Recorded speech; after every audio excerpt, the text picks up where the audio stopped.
Dolphins thirsty, they never show no mercy. On the field or in the game, man, he knows how to play. Dolphins thirsty, we all get down and dirty. Tell you what you wanna know, it's the Dolphins Show. Quench your thirst for all things Miami Dolphins. They are the football kings, cause they play to win. Come on in and have some fun, whether we have lost or we have won. For all things Miami, it's Dolphins Thursday. Good morning, Miami Dolphins fan, on this Victory Monday. Nice to be 1-0. Only half the teams after week 1 are 1-0, and we're going to be one of those half that's the 1-0. And today, as you can see, I am joined by Justin. So, Justin, what are your thoughts on that great offensive performance of the Miami Dolphins yesterday? You seem to be a locked on Dolphins fan, like Kyle Krabs. He started his show off like, "Welcome to Club Dub," and he's really excited. I liked his energy. I'm the same way. I feel like, man, we're in Club Dub. We won. We came out of there with a win. I don't know why the NFL, whoever makes these damn schedules, you always send the Dolphins like on the road the first couple weeks of the season. It's really frustrating because you don't understand how hard that is to go somewhere else and win a football game. But yeah, I think we have the team that really likes to go in there and play spoiler like that. Andrew, what's up, man? Good morning. Fins up, everybody. Thank you for joining us. Don't forget to hit that like and subscribe button on your way in.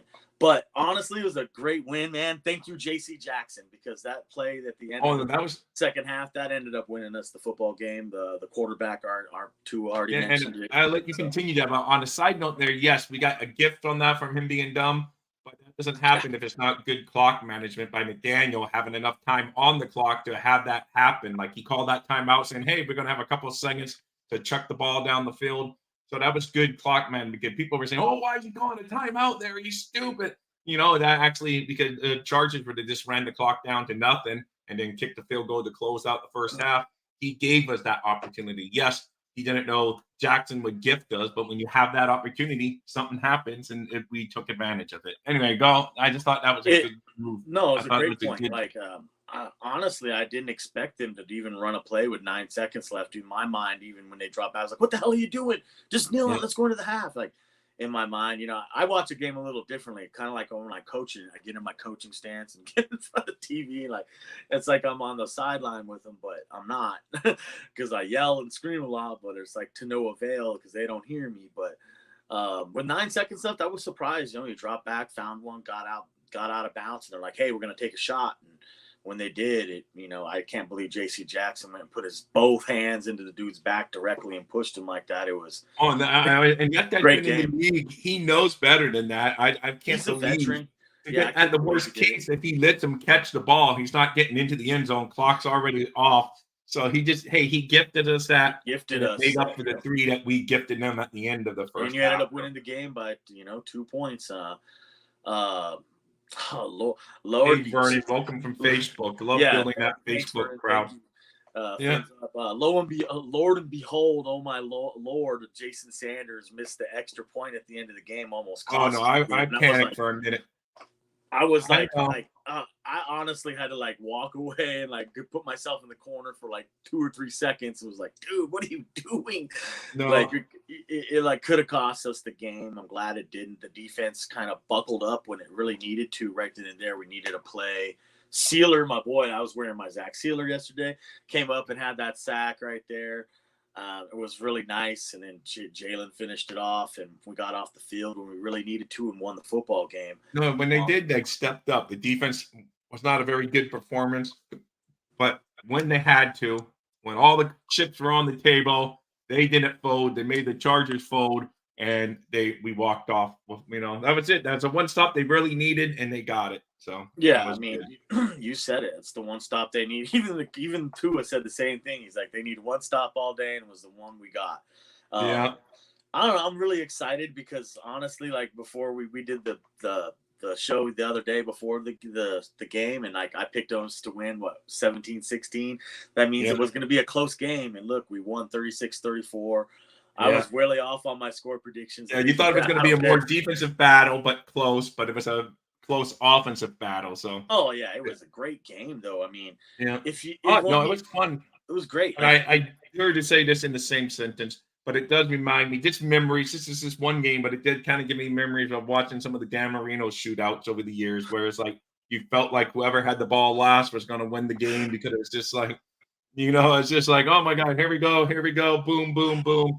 And that's one game. Obviously, Dan Marino's a Hall of Famer. Mark Duper and Mark Clayton are on the Ring of Fame, on the Ring of Honor at the Dolphins Hard Rock Stadium. But for this one game, and it felt like he was just out there slinging the ball, and it's just like whoever's going to get the ball last won. The Chargers technically had the ball last, but they didn't have enough time as our defense stood up to the task. But hey, it was good, man. It was just fun. I mean, it was like a roller coaster. 1 minute you're like, yes, and then they're like, oh, this team sucks. Yes, the team's great. So it's just like, oh man. So Yeah, it's a that lot was of fun. it was a fun game. Really exciting. Like you said, there were 7 lead changes in the game. That was me during the game, like you just said. Oh yeah, oh no.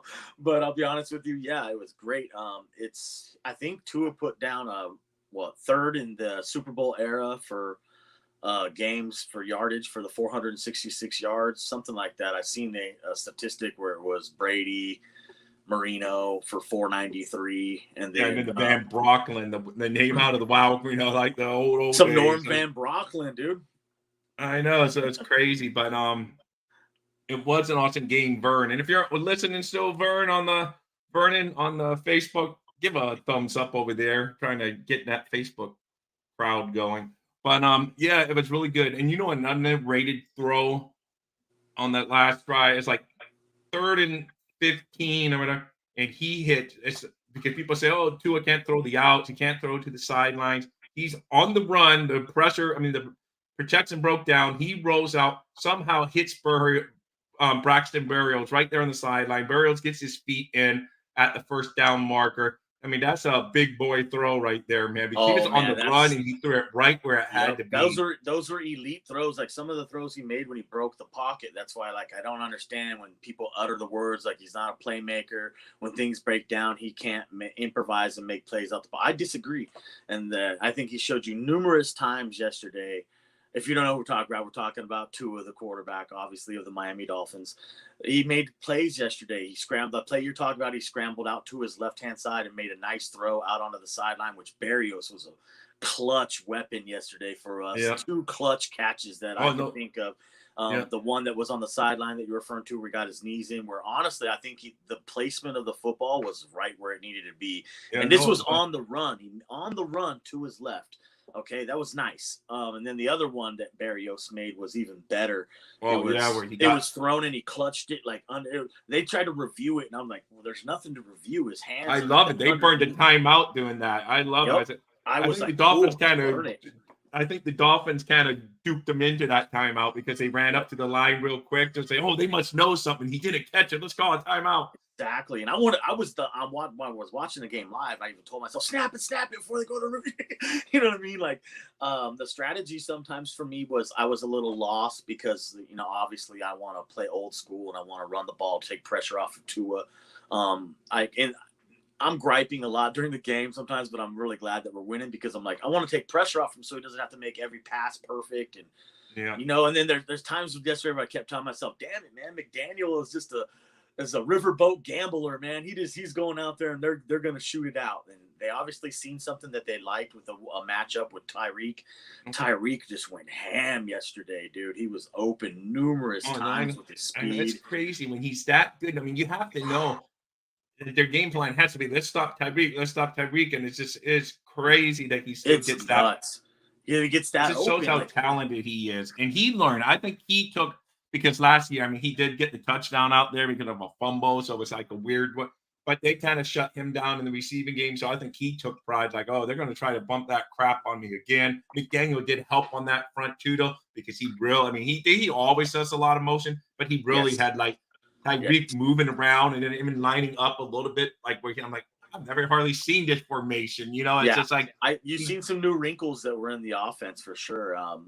It gets you excited because there's more and more to come. And what really should get Dolphins fans excited, because I know I am and you are too, is Tyreek kind of hit on it, and so did Mike McDaniel. they're in year 2 of the offense now, and now Tyreek really knows where he needs to be. He knows the timing and the step, like every step he needs to take and where he needs to cut, all that stuff, right? And that makes Tyreek even that much more deadly. I think you heard the coach refer to it. This is kind of like the best version you could see him getting out of like Tyreek in this offense, because now he actually knows the offense. And you shouldn't just say Tyreek. That goes for every other player that was on the offense. River Craycraft, guys like Durham Smythe, bro. Oh my God, he played a good game. Tua's a man, I tell you. Yes, B McD. Oh my God, is he a man? That dude's a baller. I'm telling you, dude. He's got the game, I think, where he wants it. And you know what? It's funny we're talking about this because the game didn't start off like that for Tua. We drove down the field and he looked good, but he was shaking off the rust. You could tell during that first drive. Like the first fumble was on Tua. He came out from underneath the quarterback center exchange, and he came out too fast and didn't take the ball with him. And that wasn't on Connor Williams. First game jitters right there. Yes, that was like, yes, and you know what? I was pissed. I was mad, but I was like, okay, fine, get it out of the way now. What I really liked about it is after I watched it like 2 or 3 times, because I'll go back and watch the game over, Christian Wilkins ran right out on the field, slapped him on the butt, hit him on the helmet. I was like, we got this, dog. We're good. Don't worry about it. They're not going to dwell on mistakes that are made no more. They're going to move on to the next play. And I love that because that's football. That is football in a nutshell. Not only that, but Tua gave you some real good stuff, and he usually does during his interviews. They're talking about like all the outside noise and everybody. That includes us over here, blah, blah, blah, blah. All the noise they hear, right? They're blocking that out. And he's like, if we can just concentrate on this one play, the one play we're running, and everybody execute, because football is hard enough in its own. Remember him uttering these statements? Right. Those are so key right there, you guys. They're key. That means that everybody is on the same page. Everybody's slowing down to get this one play executed. You can see it in the offense. Another thing I want to mention right now, I know I'm blah, blah, blah, but Tyreek mentioned this in his interview that Dan Marino, the great Marino, came to him and said, hey, you guys need to be meeting after your practices and have position group meetings coming together. Everybody be on the same page. So Tua coordinated it, got with Bevel, he said, and they all made it happen. And now look what's going on. They're all on the same page. Craycraft caught some clutch passes as well. Oh no, there's some. Even Durham Smythe caught a couple passes that were critical on a couple of drives. Dude. You know what? It's nuts about Smythe is I have an inkling feeling that this guy's going to really come through for us when we really need it. And what I mean by that is he's got some hidden, which he's had this since he was drafted out of Notre Dame, underrated athletic ability with his hands on the football. I think he can make some plays. He's not the fastest. He's not the sleetest of foot, but he's consistent and he knows where he needs to be. And he's a gamer. That's what I like about that guy. No, I agree, man. So it's a whole bunch of guys. Of course, Tua and Hill's going to get all the headlines because they're the ones that put up video game like numbers. But, there's true. Like other, there's other guys behind the scenes that, like if Braxton Berrios doesn't make a couple of those catches, there is no Tyreek Hill scoring a winning touchdown. No. So all those little things, they all play in the part. Even Waddle made some good plays. He didn't get the. He didn't get the play. As Tua said this time, he didn't get the burn or whatever. Didn't get the burn, yeah. Like I would say, he didn't get that spin. But that's coming. That's coming because when teams really start, okay, they only got Tyreek. Let's start really. Then Waddle's going to eat. That's why we're really good in that front because if they New England, New England's game.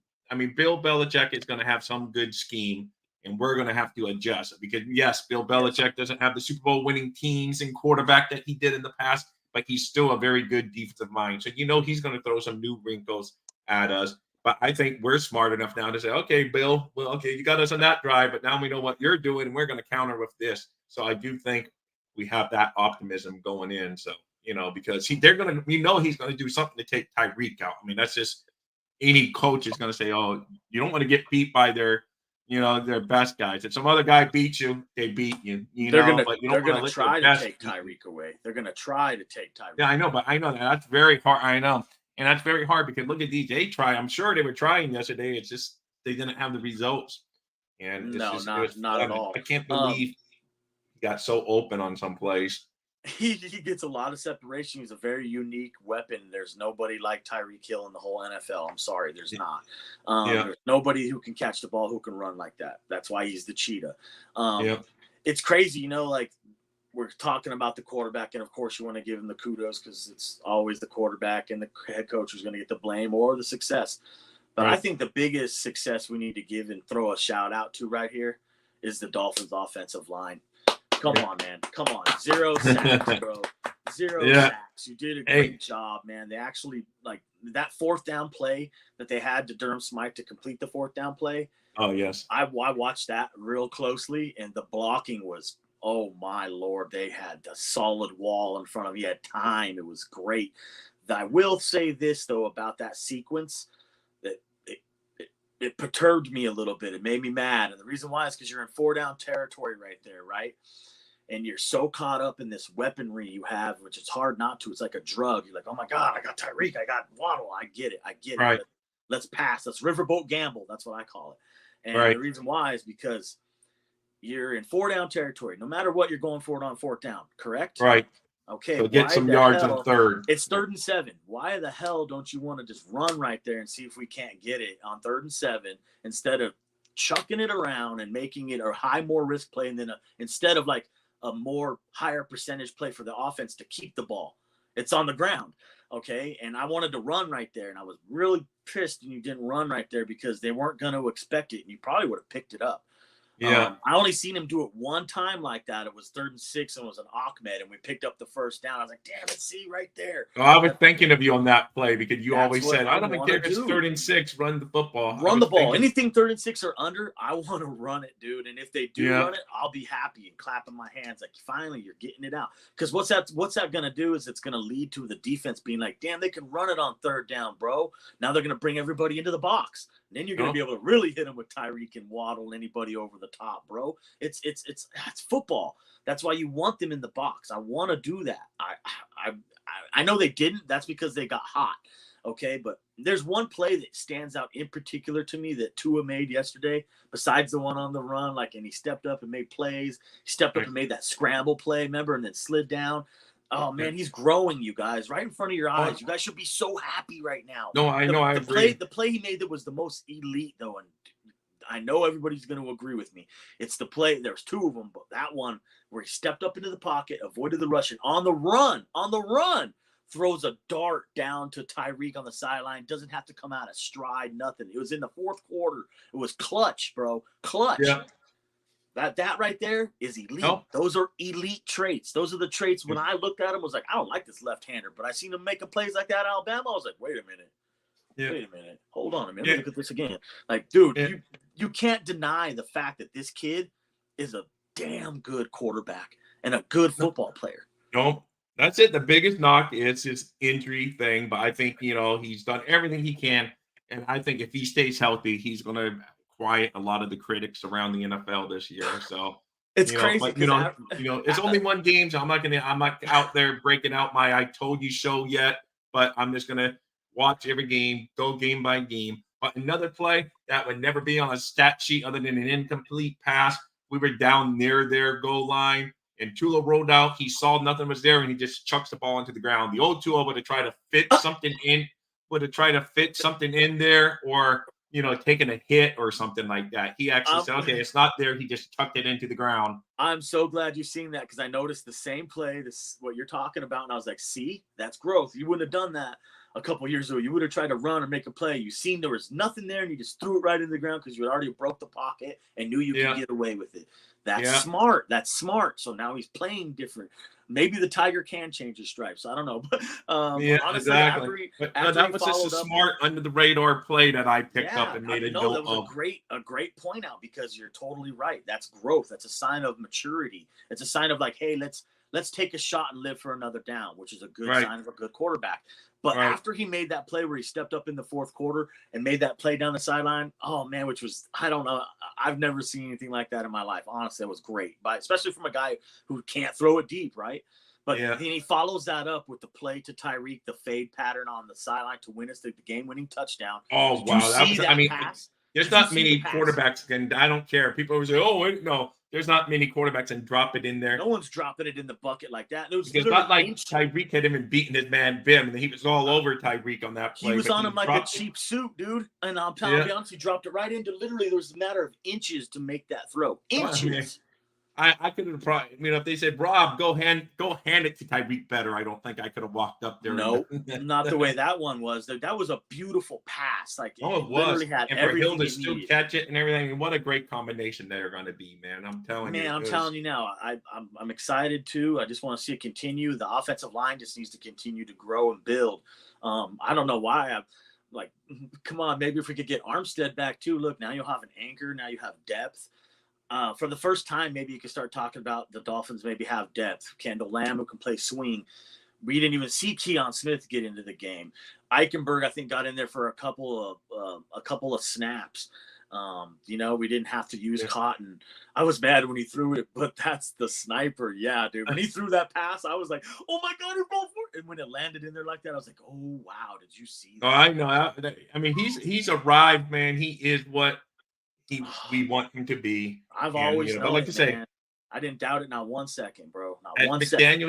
McDaniel said last night in his talk to the team, not his press conference, when he has to be more up front. Since this is 1/17 of the season, we won this game. Now it's time. Yeah, now it's time. That's it. We're done with this. We're going to celebrate it on the airplane back. But tomorrow we're going to show up when we got a division game to get ready for it, and that's it. So Yeah, I like that. See, look, you're hitting on key points, Rob. You're doing a great job this morning. If you guys haven't followed Dolphins Thirsty by now, you better hit that like and subscribe button and follow. This guy's bringing out hot content right now. He's on point. He's right too. He's totally right. McDaniel at the press conference talked to the team.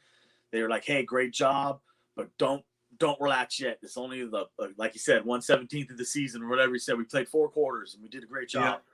But now you got a division opponent coming up on Sunday night." And I love how he said it. Like, you got a division opponent. We're going to continue the focus here.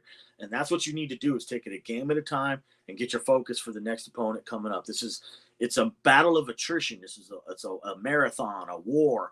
And that's why we need to be ready. And we should all be really excited too that I heard maybe Waddle was having some pain and trying to play through it, but we came out of that unscathed from what I know so far with no injuries. Yeah, I know. That's what I was saying too. That was like knock on wood, because it's always like someone that we don't know went out and they're like, wow. Exactly. And you just want to see that. And I don't want to see anybody get hurt, even if it was a Chargers player. I don't want to see. No, that's you and I agree on that. We are never call. I don't care when Tom Brady in his prime winning Super Bowl. I never wanted him to get hurt. I just don't want to see it because it's a rough enough game that they play for our enjoyment. And it's really hard. There's hits that go on out there that people are taking that are rough. Yeah. Those are the ones that you need to protect your quarterback from, and you need to, he's got to do that on his own. He played a hell of a game. I just want to see him. Did, man. I want to see him move on.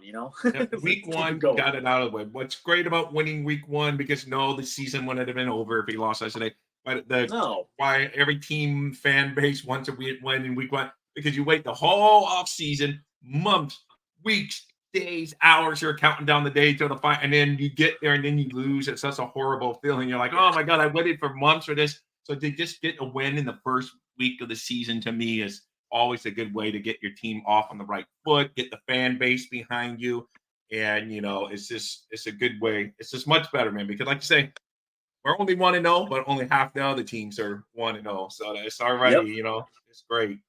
No, it's awesome. Like, you want to start out any season with the win under your belt, go into the bye with a win, come out of the bye with a win, and end the season with the win.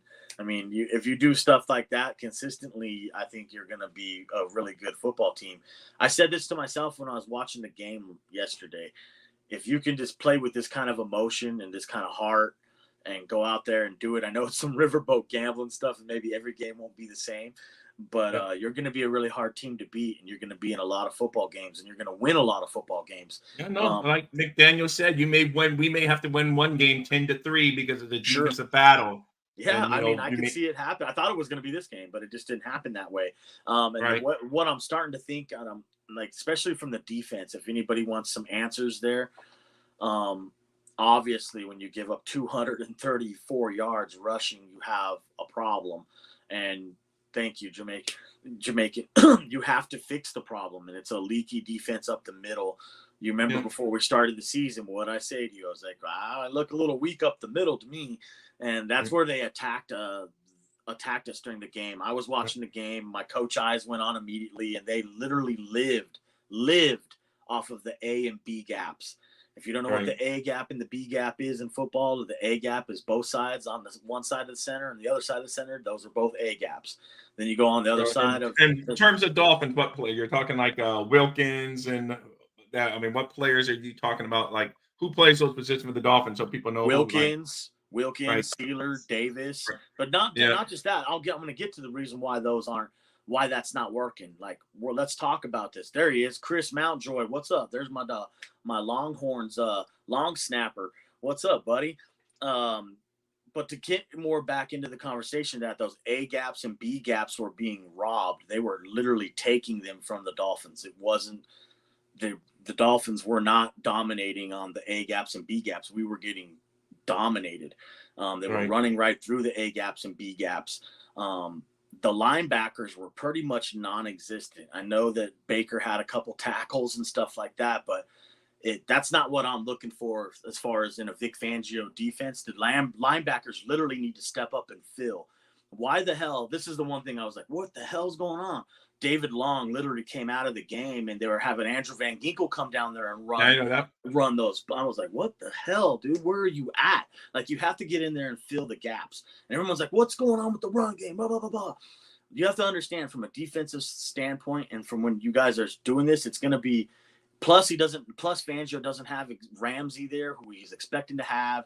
The defense is a little it's backwards. So you want the linebackers and all those defensive guys to be making plays. Well, in this Fangio defense, the safeties come up and do it. Look, and that's what we got. Holland, all of that. But that's not. I think Fangio wants it to be the linebackers, and the reason why it just doesn't make any sense. Like you heard, who was talking about it the most? It was Jalen Phillips after dealing with college. Oh man, I know you are. Keep hitting those books, dude. You're doing a great job. Okay, stay at it, Chris. But the run fits. Jalen Phillips mentioned the run fits. You need to fix the run fits. And if you guys don't know what a run fit is, it's anybody who's coming in to fill that gap right there. Those A gaps, B gaps especially, were missing. They were getting blocked. They were getting sealed off by the Chargers offensive linemen coming to the next level and blocking them. You've seen numerous times with Baker getting blocked. Whoever was out there getting blocked at the next level, you can't have that. Like, you got to feel that. And that's because the linebackers are not coming up and filling those run fits. So do you think it's more of a defensive scheme thing or player issue? It's both. It's both. And the reason why it's both is because the scheme he was sitting in was like, yo, we're going to sit back in a zone, which is what they did is they played basically a lot of cover too. And they were like, you're not going to, you can go ahead and run, but we're not going to let you beat us with Herbert. And they're going to make him, if anything, he was going to have to make the great pass in order to beat us like that. And that's why he played that coverage, I think. But we'll see what he can get. And the reason why maybe he's playing like that is to hide deficiencies from what he was going to do with Ramsey. If you had Ramsey out there, it'd be a lot different. And I still think you've heard Vic Fangio mention this. I do not think he likes what he has at the linebackers. That's not how it's supposed to be. Do you remember anything about when they were with the Broncos and Fangio was the head coach, and now you have A.J. Johnson, Dino, that's on your practice squad right now? The linebacker. Right. He played linebacker for the Broncos. Go watch some tape of that dude play linebacker, and you'll understand, I think, more about But you have an outside prediction that he might be coming up sooner than later I would love to see that, yes. But the reason why is because then you're getting someone who could come in there and get the run fits correct. When the run fits aren't correct, and when you're meaning what I mean by that is when your linebacker has to fill that particular A gap on that play, and he's over here sinking, getting pushed out to the C gap, you're not in your gap. You have to hit that hole hard. I'm back. No pink jersey today. I'm tempted to give it to Fangio and the pink headset. But G-Man, I just asked him about you. I go, man, I have not seen G-Man for a long time. I swear, I just said this last night. So I'm happy you're back. Back in the house. Make sure you give us that thumbs up. That is awesome to have the G-Man back here. As much as we want to be like, yo, the players didn't execute from the run game standpoint on defense and didn't feel it. it's the run fits. Even Jalen Phillips said, he's like, this is fixable, you guys. This is not like some big problem. It's fixable. You go into, you break down the film, and you start calling out the players in the film room who didn't hit the run fits. And you're like, you gotta step up there faster. You have to see it quick, trust your eyes, and jump into the gap. You can't just hesitate, because when you hesitate, he who hesitates masturbates. And I'll be honest with you, in a play like that, you have to hit it. The linebacker and that spot and the Fangio system is built on speed. See it, hit it, boom, you go. You don't hesitate, because you're gonna get blocked. They'll figure it out. Yeah, I know. I hope that, so that's what I'm hoping, that they will figure it out. This is week 1, and we got to win. So I'd rather be figuring things out after a win than figuring things. Because if we would have lost this game, it would have been a miserable Monday here. And Joe Rose would have been all down. It would have been horrible. We would have been talking about, Jason Sanders missing an extra point at the end. Or run defense sucked. But most of us are all talking about Tua, Hill, the great performance. So I much rather, pick up the pieces. And they're professionals. I'm guarantee you McDaniel's already in there this morning getting ready for next week. And, they're going to go over the film, and it's not going to be all giddy on the defense. Offense, they're going to even pick out some mistakes that they made along the line. But, but for us fans, I'm enjoying this Victory Monday. Guys, I'd be not doing a service to our country if I don't say it is 9/11 today. Yep. Never forget that. Tell someone today that you love them. Give them a hug. Give them a fist pump. Let them know they're important, because you never know what lies around the next corner. Exactly. But anyway, that's my serious comment of the day. But just don't forget. Nope. God bless you, sir. Honestly, we all need to think about this too. Before we went into this game, I mean, I looked at the Chargers lineup and I was like, holy cow, they got one of the better offensive lines in the league. They have one of the better offensive lines in the league. Yeah, that Slater guy, I know. No, he played a hell of a game, bro. Like, they played well. They literally brought it to the line of scrimmage. And, I mean, if you rush for 235 yards, they found something. And what they found is that we're weak up the middle. And the player that, like, I expect more out of you and I need more out of you, obviously, is David Long. Obviously, but not just him. But and I don't know what happened. From a fans, we all thought he was having a good camp, but Fangio never really sung his praises ever. No, and that's why I'm not sitting here going to sing praises. I seen him have one run through and one nice play. Good job. Yeah. But you gave the dude a bag. Not only did you give him a bag, but damn, Raekwon Davis, bro. Like, I'll say it again. I've said it before. I'll say it again. I'll say it one more time. When you're 6'7", I think you're going to be better off getting out there. Go ahead and go play some 3-tech, because down low, man, you just get pushed around, bro. I need you to stand solid, stay on both feet, anchor, and not get pushed back 5 yards, not get turned and pushed out of your lane and sealed off, because that's what was happening, man. And like, it can't happen. Not only is that happening, but then you got Long going up there was non-existent, Casper the Friendly Ghost, but Jerome is just doing Jerome things. I'm sorry, he really is. He steps up and he gets blocked and stays blocked. Yeah. There's one play in particular where Lindsey, the center, came up on him, engaged him, blocked him, and Jerome's doing the old Charles Harris, like moving with Lindsey, blocked on him, trying to go cover his coverage guy, which is Eckler, who got the ball and then came down the sideline uncovered because that's his guy. Do you understand now that? That's why it makes coaches so mad, because it's like, why are you over here getting blocked by the center?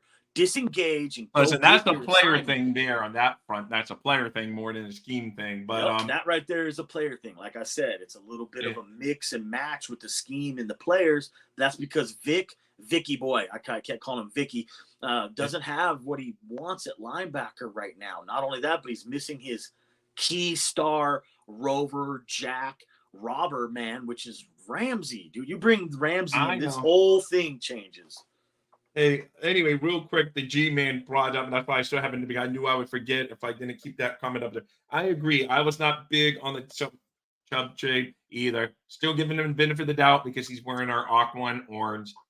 Because I know, but I don't care about helping out. I'm setting the edge. When you give up a first-round pick and other picks and a bag of money, you want him more than just being a guy that can set the edge. You want him a guy that can get out there, get to the quarterback, and actually get a double-digit sack season in him, or at least tons of pressures in. And he just didn't get it done yesterday for the most part. So I agree, but I'm still giving him the benefit of the doubt and hope that something kicks in and he just starts falling out. I'll be honest with you. Yeah, go ahead and try to move him, G-Man, if you think we can do it. But I'll be honest with you, like, what are you gonna put in his place? Cameron Good? Like, I know. like, Yeah. honestly, we don't have anything else to throw at him. Like, if you can go get you a stud pass rusher, if you go, I'll tell you what, go ahead and poach Isaiah Land, who you've heard me mention many a times from the Colts. Go poach Isaiah Land, and you can go ahead and trade Chubb then, because then you'll have a pass rusher to groom to bring behind to match with Phillips. I mean, I didn't say keep Chubb, but you're not going to get anything for him. We gave up a damn first round pick unless you want the contract off the damn books or whatever. But to me, it's like, but hey, he can still prove me wrong and have a double-digit sack season. But yes, I'm with G-Man on that. He's just. I think he's gonna eventually start to get into the swing of things if he doesn't get hurt first. So, well, same with Phillips. You keep on pumping him up. It's time for him to step up now. Oh, come on, bro. No, he didn't just know. He had a lot of tackles yesterday, and he had that half sack at the end stepped up. I understand. I'm just thinking he's like a double-digit sack guy, and he just doesn't. Well, he is a double-digit sack guy, and I understand we keep coming up with these terms. Oh, he's so close. He's so close. He had numerous plays yesterday where I swear he could have had 4 sacks. He was that close again. Like, numerous plays where he just needs to close the gap. It's gonna happen. I'm with you. I like Phillips. I'm with you 100%. But I want to see him. I'm tired of talking like we've been talking about David and talking about all these guys. It's time for them to start stepping up and actually doing it. That's all. I know, but it's not like they're going against some slouches, man. Oh, I know. Yesterday they did it. I give him 100%. Man, the guy had a lot of tackles, and he had a half sack at a critical time of the game, and I'm giving his props. I'm just saying, I just want one guy, like a guy that just balls out. Like we have a Tyreek Hill on offense balling out. I just want one defensive player over there that you're just like, wow.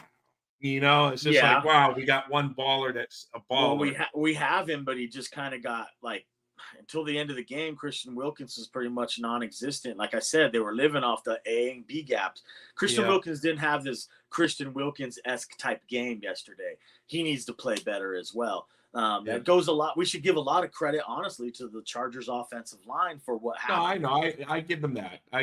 So, and like I say, well. We're talking about this after a win. So that's the most important thing. Oh, you got to do that. You guarantee when the Dolphins hit the film room, they're going to be talking about this. Oh, no, for sure. No, I guarantee I'm 100%. I'm just saying, to put a bright spin on things, we're talking about the negatives after a win. So that's very few of them that were out there. Like, I mean, I could start breaking it down a little bit more. Like, I didn't like some of the play calls sometimes here and there. And then some of them I was like, oh, that was a great play call. Like, it's just some things that you need to tweak. Overall, though, I think Mike McDaniel may have had his best game coaching as a Dolphin as far as overall. Yes. No, he did a great job. He did a great job. I give him kudos. And guys, if you're in here for the first time ever, I would love a big thumbs up. But, here on the Tube and Facebook, they call it thumbs up.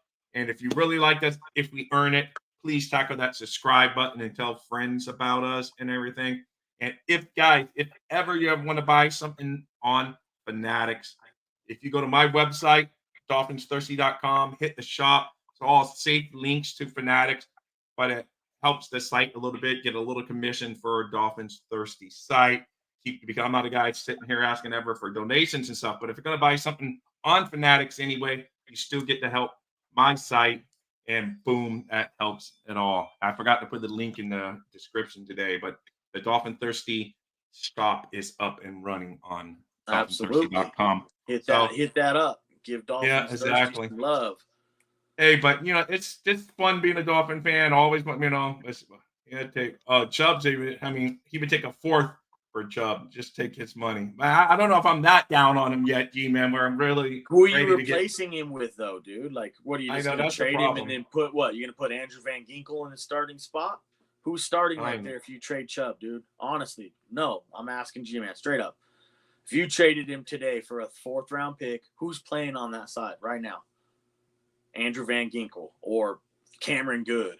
Whoa, I'm real blown away by that. You got to go make a poach first. Then you go ahead and trade the dude. If you want to do that, then it makes more sense. You know what I'm saying? Like, I know. It's easy to say, I know. But I'm with you, man, and not being a big fan of it. At the same time, I view it's like he's still better than what we have, anything else we have. Exactly. Right now. You're not a big fan today, but tomorrow or the Sunday night when he comes up with a couple sacks or something, you might change your I tune. know. I keep on hoping that, and he did have a couple key moments last year where he did have a strip sack and everything. But I'm just waiting for it. Really, it's just hard. Maybe if we would have had Ramsey in the defense, it would have been a little bit different. But they It'd still be would a have won. lot different. A lot different. I'll be honest Yeah. with you. Totally different. Be night and day. And the reason why is because now he has someone who can execute what he's trying to run. Van Ginkel, that's who you're going to put right there. All right, man. Cool. That's a big drop off, in my opinion, going from him. Oh, what's up, RL Lyles? Good morning, my man. Namaste.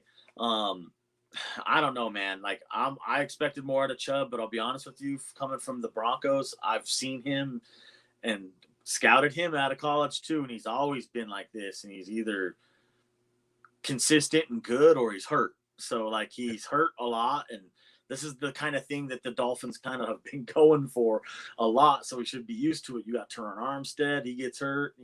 This is what we have. This is what we got. So we got to play with what we got. That's what we have. That's it. Yeah, and I know. And like to say, we got these fixes coming up, but we won. That's the bottom line in the NFL, and we won. That's why I just want to keep on that positive. We won. We got a tough. Oh yeah, I'll let you go real quick. But New England's not going to be a cakewalk. I know I see most of Dolphins Twitter always saying, "Oh, we're 2-0, baby. We're going to be 2-0 coming back home." But no, that's a very tough game. Prime time going up into Foxborough. Like I say, yes, they don't have Brady anymore. They don't have the old, but Belichick is still a good defensive mind at the end of the day, and he's going to come up with schemes, but McDaniel's a good offensive mind, but it's not going to be cakewalk up there for sure. No, absolutely not. They got down 16-0 yesterday against the Eagles, and I'm thinking, they're going to get blown out, and they could have won that game. They only lost by 5 points. I went back and looked at some of the numbers and watched a little bit of that too. Not bad, honestly. I mean, Mac Jones didn't play that bad of a game. Chubb looks lazy to me. I hear you, bro. Like, maybe he is taking some plays off and needs to play a little harder. That goes to his position coach, which would be Austin Clark, the defensive line coach. Yeah. And be like, yo, you gotta go every play. You gotta go every snap. But the one thing I will point out to you guys, I want to give you something I've noticed. When it comes to our football team, and something I'm noticing, it's kind of a good thing. The Dolphins are starting to believe in what they got and the personnel they have, the coaching staff they have, everything that they have, the quarterback, the offensive line coach, everything we got. And you know what it's starting to show me is it's not about anybody else anymore. It's not about the Chargers. It's not about the Patriots. It's not about the Bills. It's not about the Chiefs. It's not about anybody else in the NFL. You want to know who it's about? It's about the Miami Dolphins, the 2023 Miami Dolphins. It's about us. It's not about the name. It's not about the name on the back of the jersey. It's about the name on the front. It's about us. It's all about us. And the reason why I'm saying that is because I've realized something is that, especially when it comes to the quarterback type of thing, is the ones who are like, I went in the post office, man, before our game, and someone was like, "Oh, that dude takes one more hit, he's done." Blah, blah, blah, blah. You hear all this crap, man. And I'll be honest, I'm going to say this, and you heard it right out of the horse's mouth. The people who speak like that are the ones who don't know nothing about ball. You don't know nothing about no football. And I don't care if you did take another. I don't, like you said to me on our conversation, any NFL players, that's anyone, any college player, any high school players, their next play could be the last play. The last play. And it's not a game of tic-tac-toe out there. They hit each other. And yes, maybe not as brutal. It's not as brutal as maybe the old days that they used, but it's a brutal sport, and you're going to get hit, and it's just part of football. Part of the game. That can happen to everyone. Tua had some unfortunate stuff. Hopefully he, steps forward and, avoids the concussions, and this will be a nice season. And boy, other type. Yesterday he hardly got hit, so that was good. Some of that was on his own move. Some of that was on Gmail. At least say something. He did say something that, he did say something positive to start. He did like. Why is he washed? Because he had 3 PI calls. I mean, those PI calls literally could go on anybody on any given play when you're playing deep back there. It's a hard spot, bro. Like that happens. It just happens. And that one, and he had 3 PI calls. I get it. But the one that he did have, man, one of them was real tic-tac, bro. Like, that's PI. Come on, man. That wasn't one PI. of them was one of them was tic-tac. But, the other 2 were legit. But one was tic-tac. I And thought it was. he did make a nice play where he knocked the ball out of one of the receiver's hands when Yeah, I Keenan thought, Allen oh, from the he caught it, sideline. but somehow the X-Man got his hand in there and knocked the ball loose for an incomplete pass. I So mean, like, I'm for everything you're saying. Like you want to move off of X's contract, you want to move off of Chubb's contract. You just have to have contingency plans that are in place in order to make those kind of moves. Maybe you do right now, maybe you don't. I don't know. Is Cam Smith that guy? I don't know.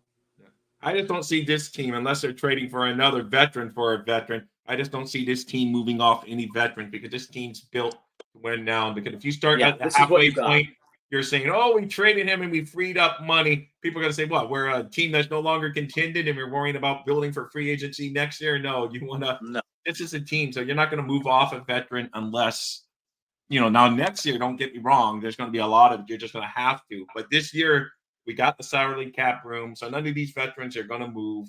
Next year, they're going to have to because that's when a little bit Yeah, of the this is numbers.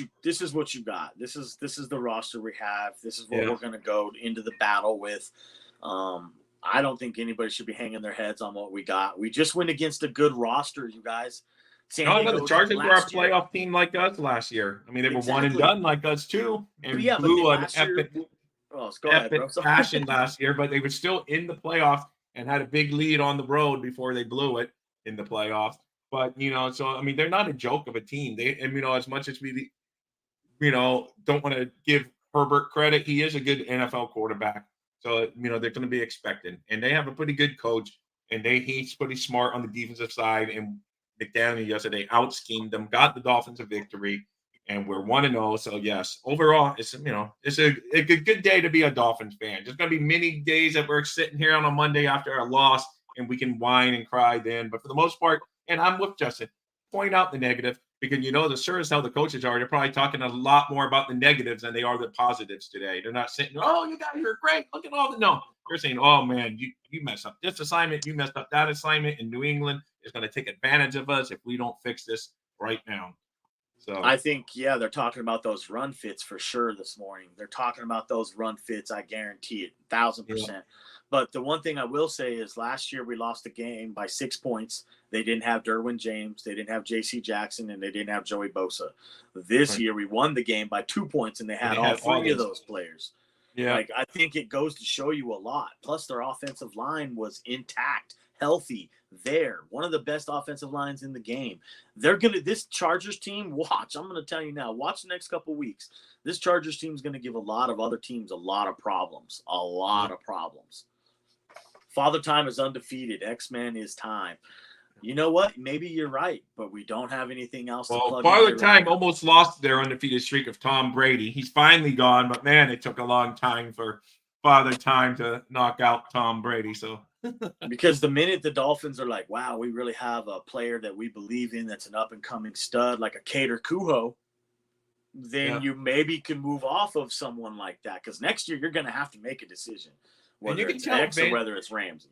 For all the reasons we love Fangio, sometimes it can be a little bit maddening because you're like, he doesn't like the blitz. But the only time we got pressure in the whole first, when Cater Kohu came up with that sack, then we hardly ever really blitzed it. Then on those last drive, then he, didn't. But when his first interview as a Miami Dolphins defensive coordinator, he was asked about the blitz because everyone knew that's how Miami had been surviving over the past couple of years on defense.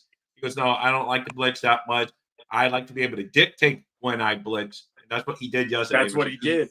He used them at a couple of key times, and it was like when they were pinned down there after we didn't get the score down there, and boom, then we sack him down there and we get the ball back in good field position. Absolutely. And then at the end of the game, when he's like, "Oh, screw it, he's been picking us apart all day anyway. You might as well blitz him and then go get him." And we blitzed him. And I have to admit, I was surprised that Herbert and Joe Rose said the same thing this morning. He was surprised that Herbert looked like a deer in headlights a couple of times on that last drive. Like, "Oh my God, what are they doing? What's like he's never seen a blitz before." He was like, right. And that's because it was schemed up at the right time. You talked about it right there. You just mentioned it, the timing of the blitz, where he decided to blitz at. I noticed the same thing when Kuhu got the sack. I was like, well, that was schemed up, and you brought him and added him on, and bam, he came. What I would like to see more, and I know you're gonna start seeing it because I know Vic Fangio. He's gonna start showing you things, and then either dropping out of them or showing you, you know what I mean, and like, or showing you coverage and then coming or delay blitzes. Right. You're gonna start seeing some different things, I would imagine, here very soon. But I will say this: it's a trust factor again too with this blitz. Like, he has to trust that the back end is going to be able to cover it if he accounts for a blitz. That's why he doesn't like the blitz. He wants to get the pressure with the front four the way I want to. He had 11 pink jerseys ready to hand out to the defense. Luckily, they won. Man, you're so down during a win. You got to be from the East Coast, bro. You have to be. I'll be honest, man. I'm not that down after a win. I know there's some flaws, obviously, with the run fits. When the run fits don't look crisp like that and you're not stepping up and filling, that's what you're going to get. And he had the safeties coming up to do it. And I guess you could say it's kind of traditional in a Fangio defense. But at the same point in time, he likes his linebackers to step up and fill those gaps. And we weren't getting that. So the safeties had to do it. So that's what I saw. No, hey. Like you say, though, it's no reason to get too down after a win. No, not Hopefully at all. they take those next steps and they improve, and then something next week. Hopefully we win, but we still find something like, oh man, now this is an issue or something. That's going to happen. There'll always be a little bit of something. That's football. football. I mean, very seldom are you going to play a perfect game of football where you shut them down totally and you score 40 points. And I guess the Cowboys yesterday, by judging, what a bad Sunday night football game. I was like, oh, let me watch some football after, because I would say, oh, the Dolphins got me in the mood to watch football. We won, and then that game was like a stinker, man. I'd rather watch a rerun of a college game or something. Man, they got housed. Yeah, so maybe the Giants would put on too big of a, or the Cowboys are a lot better than I think they are, or the Giants got put on a big pedestal after, because they had a good bounce back year last year, first year head coach. Got into the playoffs. Everyone's having the Giants on that next level already, but the Cowboys, like you said, housed them yesterday. That defense that Dallas has, I told you, dude. I knew Dallas's defense was going to be good, bro. It could have been even better if they would have kept Isaiah Land. No, here we go with this crap. You sound like my friend. You sound like my other friend who called me up asking about Brock Purdy, wanting a scouting evaluation on him, and I was like, okay, I'll give it to you, but this is what I see, like no one likes what I see. Like, and I know everyone thinks that team's going to go to the Super Bowl and win. And you know what? Maybe they will. I don't know. But yeah, they played really well. And Purdy, he's coming around. Well, I mean, he's good. And that's a stacked team too, man. They don't even, the quarterback's not even the main part of that team. I mean, their defense is really good. And they're solid all the way around. I mean, I give the 49ers kudos. They got a really solid team all the way around. And, we got that. And the Cowboys, like we mentioned, we got them on our schedule on Christmas Eve this year. So, the Niners? No, the Cowboys. We do. So we don't play the Niners? Yeah, I know. Thank goodness, because last year we did. But no, we got the Cowboys coming on Christmas Eve. So we got some tough games even over in the NFC this year. We got the Eagles, unfortunately, up there, at least in Dallas. I mean, the Miami Dolphins Dallas games is in Miami, but the Eagle game, we got to go into their territory. I mean, that's tough. But New England played a lot tougher against Philadelphia than I thought they were going to. And especially when I saw there was like they really did. They did. They played tough. I didn't think it was going to go down like that either, but it just ended up being like that. And now we're going up there. I mean, them being 0-1, us being 1-0, and Belichick's not going to want to go 2 games down, because in his mind they're going to win the division, because I know none of the fans, none of the prediction, none of them all across the league. But there's no way Belichick's thinking in his mind, oh yeah, we're the last place team. Let's just tank for Caleb Williams or whatever. They're going to go out there. They're going to try to win, and he would love to stick it to the Dolphins, because he talks about, when Tua's played, you'd never beat him, because every time we've lost in New England since Tua's been on the team, Tua's been out injured. Right. So he's going to hear all that. It's going to be a tough. Yeah, we did. Justin did a good job covering them before you got into the room. Absolutely. I gave them hella kudos for doing what they did. They allowed no sacks. They did their thing. Kendall Lamb came in and played a hell of a game. I'll be honest with you. I know everyone's going to be surprised and think somebody kidnapped me and jumped in my skin, but I am very impressed with what I've seen from Austin Jackson. I can't believe what I've seen out there, handling Bosa one-on-one. Can you do that some more for me? Can you do that consistently? Because if so, maybe the light popped on. I like Omar Kelly's been singing his praises all, training camp, saying, man, he looks like a new man, talks like a new man. He's coming, he's confident. His press conference, yeah, dude. I agree with Omar. His press conference, he does sound like a new man. He sounds like, he sounds to me like this scheme and like the offensive line coach fits what he wants to do a little bit better. Right. So I like what I saw. I want to see more consistency from him. I want to see more. But I'm very impressed by what I saw. And you know what? I love to be proven wrong. When you tell me like, hey, I'm like, we've all given Austin Jackson such a hard time. And it makes me think back to like, we need to slow the roll on wanting to get these guys out of town so quickly. We need to be more patient. I'm noticing a trend right now in the Dolphins that I'm very starting to like. And it's the ability to take a player like a Keon Smith, who we got undrafted in 2019, and develop him. A Robert Jones, who you got, I think. He was surprised to me that Keon Smith made the active roster. I was like, that was honestly, I wasn't surprised, and the reason why I know you weren't, because you really follow. You're digging in the trenches, as the helmet under there says. There was numerous teams who tried to get Keon Smith from the Dolphins. Just so you know, there's numerous teams who were trying to get Keon Smith. The Dolphins don't want to give him up. They want to keep the players that they're developing for us. These are our players. We're developing him. Christian Wilkins. We want to pay Christian. The kid is still so young. Unfortunately, we had to lose a couple people on waivers hoping that we were going to sneak them into the practice squad. But I guess the offensive linemen, they were like, we can't. Hey, yeah, you shouldn't have done that. Morning, Steve. What's up, buddy? Oos. Yeah, they shouldn't have done that. Hey, Steve Malloy says Tua is him. So, yes, sir. Yes, sir, man. He made some good plays. Let's just see him keep doing it. Let's see everybody want to play for the same reasons and play for the brother next to them and their teammate next to them. If the offensive line can keep Tua upright like that, watch out. Watch out. No. Hey, well, we're almost at the end of the show, so that's a perfect thing. Watch out.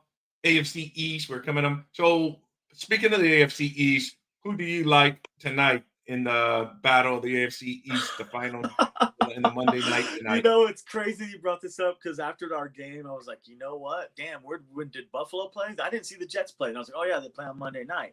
So I'm definitely going to keep my eye on that. I love to see competition we're going against, especially in our division. I'll be honest, man. I think Buffalo kicks their face in.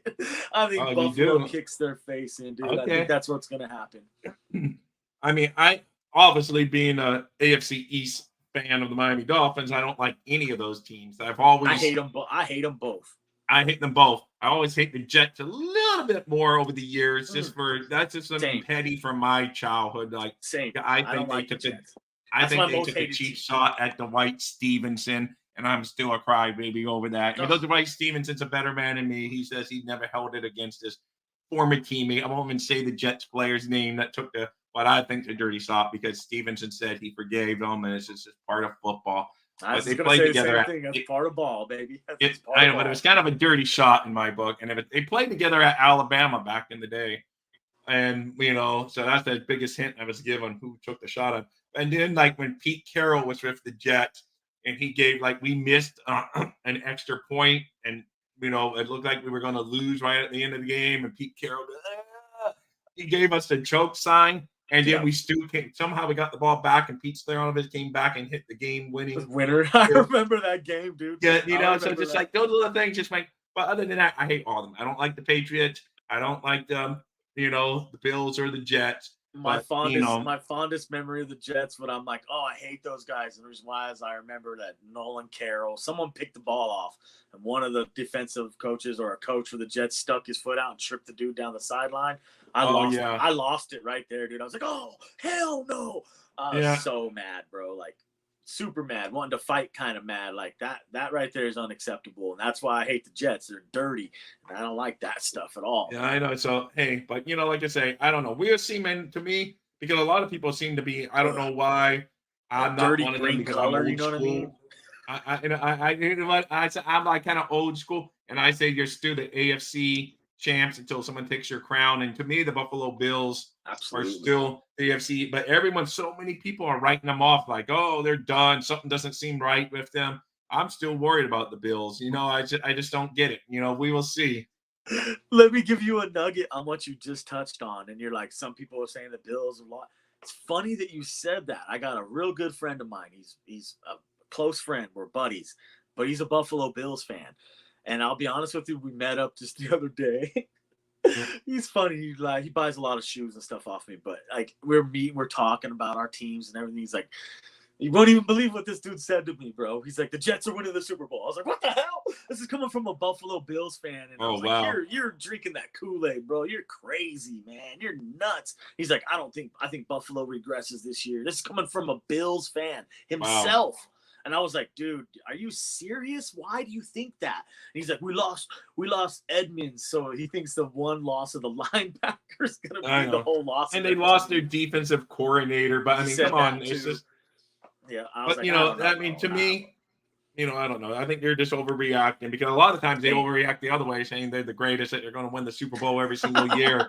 I'm surprised he's overreacting the opposite way, but they're still a solid team. The Jets are a solid team, but I don't get the Jets to the Super Bowl talk. I mean, I understand why people say it, but Aaron Rodgers was in the NFC, but didn't have as tough as competition as, and he still couldn't get out of the playoffs. So why everyone thinks Aaron Rodgers is going to show up in New York and all of a sudden win a Super Bowl? I just don't get it. You just said it. You just answered your own question, bro. Like this is a day and age we live in where people fall in love with that story. Rodgers is in New York. It's like this big place, this big deal, and everybody thinks they're going to win the Super Bowl. Let me ask you this though, realistically, for the Jets, we already know what they got on defense. We already know who Aaron Rodgers is. Aaron Rodgers is about ready to turn 40. You've heard me mention this before on your panel, on your network, on many panels. Right. He's 40. He's getting ready to play 14 games out of the 17 games on turf. 14. Right. Yeah. Okay, that's rough on the knees. Oh, not only that, but I don't know if I'm really too sold on the Jets' offensive line. I honestly think their line is booty cheeks, bro. I don't think that's going to work. And I think there's going to be a lot of pressure he's going to get because he had a lot more talent than he had in Green Bay. Maybe. Yeah, and maybe. He brought some of that talent with him in Green Bay, so we'll find out tonight. Yeah, but the thing is, Green Bay was the number one seed a couple times. I don't know. Danny Turan, does any of the talent that he has in the Jets right now, does it happen to play on the offensive line?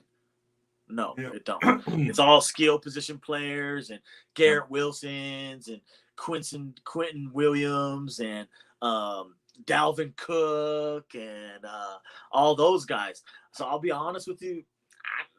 Show me. Prove it. Dude, let's see your offensive line really block because I think there's going to be some defenses that are going to, like Cowboys go up against that Jets line. Oh, man, they're going to mincemeat you, dude. They're going to trash you up, dude. I guarantee it.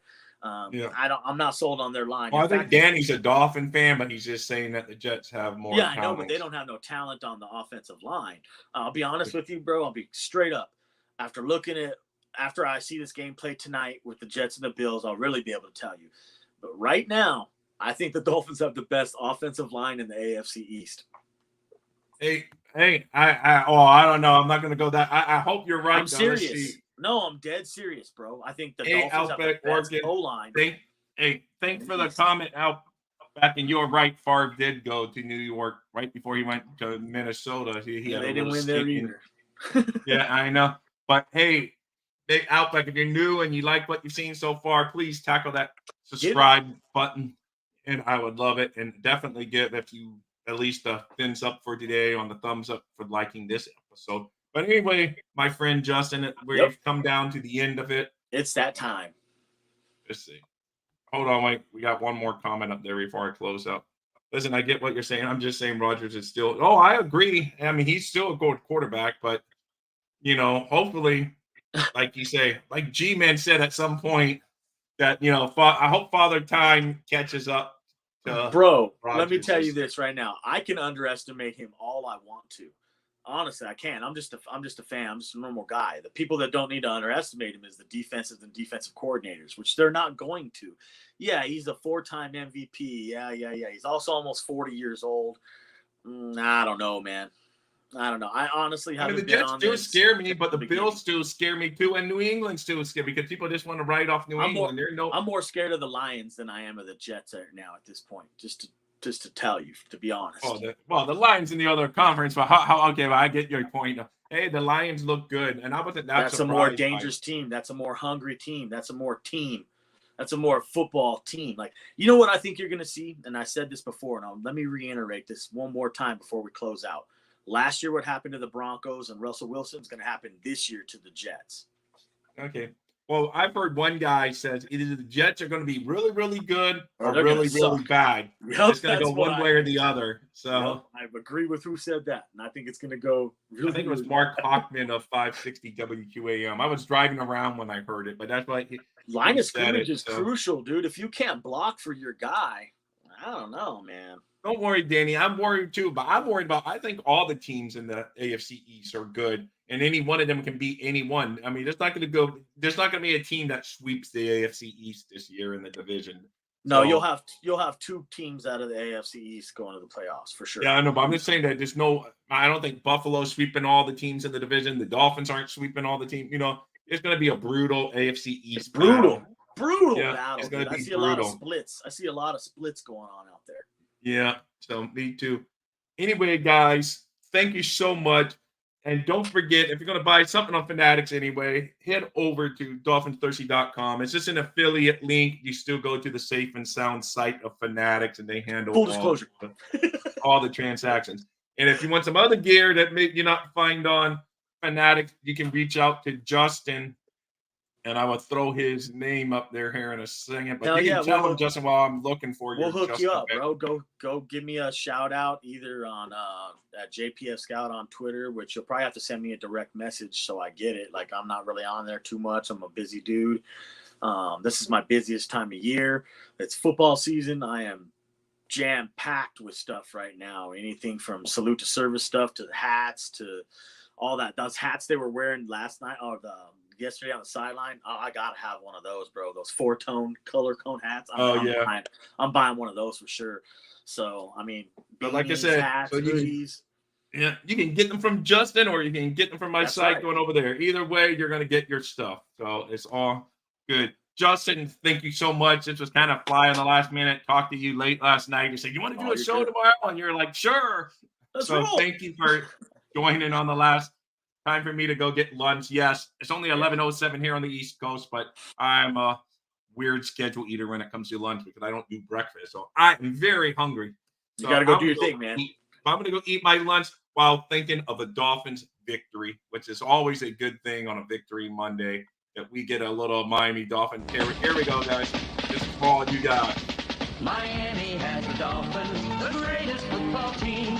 We take the ball from goal to goal like no one's ever seen. We're in the air. They did yesterday, that's for sure. Yeah, hey, yes, they did. Thank you, guys. That's just a little quick version of the song. And you are watching Dolphins Chatter